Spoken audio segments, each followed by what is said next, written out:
39 అంటే సంతానం, 49 అంటే సంతోషం. 39 ఆంధ్రప్రదేశ్ తెలంగాణ. సో ముఖ్యమంత్రిగా రేవంత్ రెడ్డి గారి పనితీరు ఇచ్చిన హామీల గురించి కానివ్వండి, లేకపోతే ఆయన మాట్లాడే విధానం గురించి విమర్శలు ప్రతి విమర్శలు వస్తూనే ఉన్నాయి. ఎస్పెషల్ ఆయన అంటే యూస్ చేసే భాష గురించి, లాంగ్వేజ్ గురించి వస్తుంది కాబట్టి దాని గురించి ఏం చెప్తారు? అంటే ఒకటే, నేను ఒక రేవంత్ రెడ్డి గారని కాదు, ఎవరైనా కానీ ఒక స్థాయికి పోయినాక ఒక ముఖ్యమంత్రి అనేది ముఖ్యమంత్రి ఎవరికైనా కానీ ఏ పార్టీ నుంచి వచ్చినా పార్టీకి ఎలక్షన్లకు ముందు మనం ఏదనుకున్నా కానీ భాష అనేది ఎవరైనా యూజ్ చేసుకునే దాంట్లో కొద్దిగా అందరు గమనిస్తూ ఉంటారు. రేపు నువ్వు అనేటోడు ఒక ఎగ్జాంపుల్ కాకూడదు మనం మాట్లాడటానికి. అందుకనే బీజేపీలో కిషన్ రెడ్డి గారు క్లియర్గా చెప్పిండ్రు, మీరు వాళ్ళని తిట్టుకోవటం, వీళ్ళు ఇంకొకరిని తిట్టుకోవటం, ఈ తిట్టుకోవటం వల్ల సమస్యల పరిష్కారం కావు. మీరు కొద్దిగా ఆ భాషను వాడటం తగ్గించి వీళ్ళు ఏంటంటే సమస్యని పక్కదార పట్టించడానికి, దీన్ని చర్చని వేరే దాన్ని మేము మళ్ళించడానికి భాష మాట్లాడుతున్నారు అనుకుంటున్నాను నేను. ఎందుకంటే దీన్ని మర్చిపోయి దాని మీద 4 రోజులు, దాన్ని మర్చిపోయి ఇంకో దాని మీద 4 రోజులు, అంటే సమస్యను ఇంకో పక్కకు తిప్పడానికి భాషా ప్రయోగాలు కానీ ఈ జనాల కోసం పనికొచ్చేవి కావు. రైట్. సో కిషన్ రెడ్డి గారి గురించి వచ్చింది కాబట్టి ఇదే కిషన్ రెడ్డి గారి గురించి కూడా రేవంత్ రెడ్డి గారు చాలా కామెంట్స్ చేశారు. అంటే కేంద్రం నుంచి రావాల్సిన నిధుల్ని అసలు అడ్డుకుంటుందే కిషన్ రెడ్డి, తెలంగాణ రాష్ట్రానికి సైంధవుళ్లాగా మారాడు, నాకు చిన్న వయసులోనే ముఖ్యమంత్రి పదవి వచ్చిందని ఆయన కుళ్ళుకుంటున్నారు, ఇవన్నీ కూడా మాట్లాడారు. నిజంగా కిషన్ రెడ్డి గారికి అలాంటివి ఏమైనా ఉన్నాయా? అంటే ఇప్పుడు కిషన్ రెడ్డి గారు అనేటోళ్ళు ఒక ఎగ్జాంపుల్.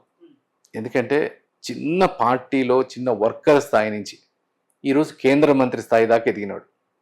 నువ్వు కేంద్రంలో ఈరోజు బలమైన శాఖకు మంత్రి, రెండోసారి కేంద్ర మంత్రి, నిన్ను గుల్లుకునే అవకాశం ఏముంటుంది? ఇంకొకటి, బీజేపీ అనేది ఏ స్టేట్ అయినా నువ్వు పనిచేసే స్టేట్స్కి ఎంతకంటే అంతకు హెల్ప్ చేసుకుంటూ వస్తూనే ఉన్నారు.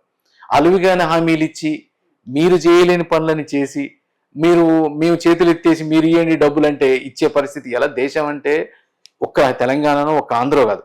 అంటే మనం సరే మన రాష్ట్రానికి మనకు ముఖ్యం కావాలనుకుంటాం, కానీ ఇది మన దేశంలో భాగం కదా. జాతీయవాదం కావాలి. ఫస్ట్ ఆఫ్ ఆల్ పుట్టినోడికి ప్రతి ఒక్కడికి దేశం మీద భక్తి ఉండాలి, దేశ ప్రేమ ఉండాలి.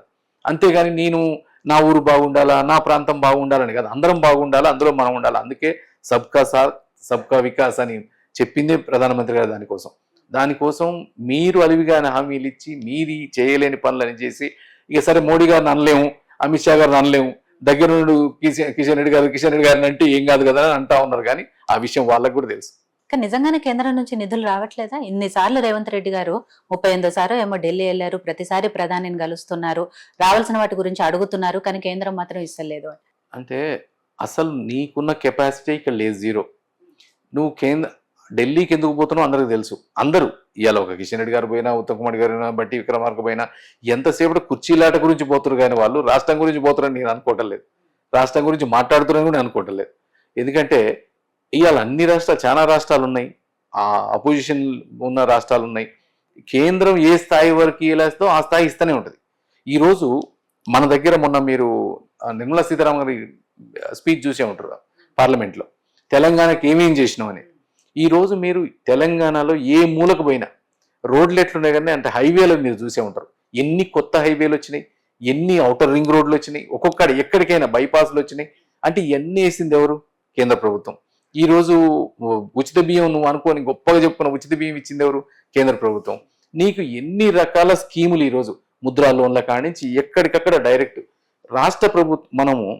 నేను ఈవెన్ టీఆర్ఎస్లో ఉన్నప్పుడు కూడా ఎన్ఆర్జీఎస్ స్కీమ్ ఉండే. ఎన్ఆర్జీఎస్ కింద గ్రామ పంచాయతీలకి టాయిలెట్లు కట్టినా, పార్కులు కట్టినా, ట్రాక్టర్లు కొన్నా, శ్మశానాలు కట్టించినా, ఊర్లలో రోడ్లు వేసినా, ఎవ్రీథింగ్ ఎన్ఆర్జీఎస్.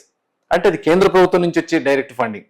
అంటే ఈ అన్ని కూడా లెక్కలు చెప్పలేక, ఇప్పటిదాకా లెక్కలు చెప్పేటోళ్ళు లేక ఇవన్నీ చెప్పుకుంటే మేము ఇంకా ఏదో పోయి కేంద్రం మీద అపవాద వేయటానికి తప్ప నిజంగా వీళ్ళు చేసే అంటే ఇక్కడున్న మన ఆర్థికాన్ని చెయ్యలేక ఇప్పుడు నువ్వు చేసిన పిచ్చి పనులకి, మీరు చేసిన పిచ్చి పనులకి ఇలా ఒక్కొక్కటి అన్ని అమ్మటాలు మొదలు పెట్టిండ్రు. అమ్మటాలు, పొలాల భూముల అమ్మటాలు, అమ్మిన వరకు ఆ సంవత్సరం 6 నెలలు బతికిద్దామని చేస్తా ఉన్నారు తప్ప ఫ్యూచర్ విజన్ లేకుండా పోయింది. ఆ విజన్ లేకుండా పోవటం వల్లనే రాష్ట్రం ఆగమైపోతా ఉంది. మీరు చెప్పిన ఇప్పుడు ఇవైతే బీజేపీ చేస్తున్నాయి, కేంద్ర ప్రభుత్వం నుంచి వస్తున్నాయని చెప్తున్నారు, హైవేలు కానివ్వండి, లేకపోతే సర్పంచుల నిధులు కానివ్వండి, టాయిలెట్స్, ఇవన్నీ కూడా అంటే మిగిలిన పార్టీలు వీటన్నిటి గురించి వచ్చినప్పుడు ఇవన్నీ ఇచ్చింది కదా కేంద్ర ప్రభుత్వం అని అడిగితే వాళ్ళు చెప్పే సమాధానం ఏంటి? ఇవన్నీ దేశవ్యాప్తంగా బీజేపీ అందరికీ ఇవ్వాల్సిన బాధ్యతగా తెలంగాణకు కూడా ఇస్తుంది, కానీ స్పెషల్ గా తెలంగాణకి ఏమి ఇస్తుంది అని కదా వాళ్ళు అడుగుతున్నారు. ఇప్పుడు ఉమ్. నేను ఇందాక అందుకే చెప్పిన, మనకి దేశం మీద ప్రేమ ఉండాలా అని. మనం కొన్ని రాష్ట్రాలకు పోతే ఇవాళ తెలంగాణలోని గొప్పగా ఉన్నాం చాలా వరకు.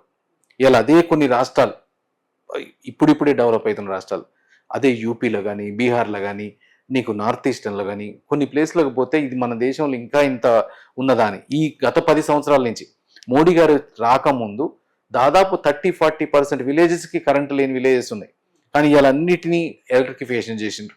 దాంతోపాటు ఇంతకుముందు ఇంత అభివృద్ధి చెందిన దేశాలు అంటే ఇన్ని సంవత్సరాల తర్వాత కూడా టాయిలెట్లు లేని విలేజ్లు ఎన్ని ఉన్నాయి, టాయిలెట్లు లేని ఇళ్ళు ఉన్నాయి. వాటన్నిటికీ ఈరోజు టాయిలెట్ల కోసం డైరెక్ట్ ఫండ్స్ తీసుకుంటూ వస్తూ ఉన్నారు.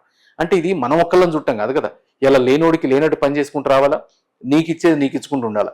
ఉన్నదాన్ని గొప్పగా ఉన్నదాన్ని మొత్తం ఖరాబ్ చేసి ఉన్నదాన్ని అప్పుల కుప్పగా మార్చి ఈరోజు చెప్తా ఉన్నారు ఇప్పుడు అప్పులు అని. మీరేం చేస్తా ఉన్నారు? ఈ సంవత్సరంన్నర కాలంలో దాదాపు 1,50,000 కోట్లు అప్పు తీసుకొని వచ్చిండ్రు. వారానికి 2,000 కోట్లు మినిమం తీసుకొని వస్తా ఉన్నారు. ఏడు నుంచి పెడితే ఆ నుంచి అప్పులు కొంచెం వస్తా ఉన్నారు. ఎంతసేపు వాళ్ళ మీద వీళ్ళ మీద వేసి నడవటం తప్ప. మీరు నిధులు ఇస్తే అప్పులు చేసే పని ఉండదు అదే కదా? అంటున్నా నేను. మీకు మేనేజ్ చేయడం తెలియక ఉన్న వాటిని ఆగం చేసి ఏది లేక మీరు ఏం పని చేయట్లేదు జనం అడుగుతారు కాబట్టి కేంద్రం మీద వేయటం తప్ప ఇవాళ అసలు ఎవరి మీద ఆధారపడాల్సిన అవసరం లేదు. హైదరాబాద్ ఒకప్పుడు హైదరాబాద్ పాజిటివ్ ఉన్నదాన్ని మీరు నెగిటివ్ లో పట్టుకొచ్చిండ్రు. ఈ రోజు అన్ని ఒకదానికోటి మేనేజ్మెంట్ తెలియకుండా చేస్తా ఉన్నారు మీరు.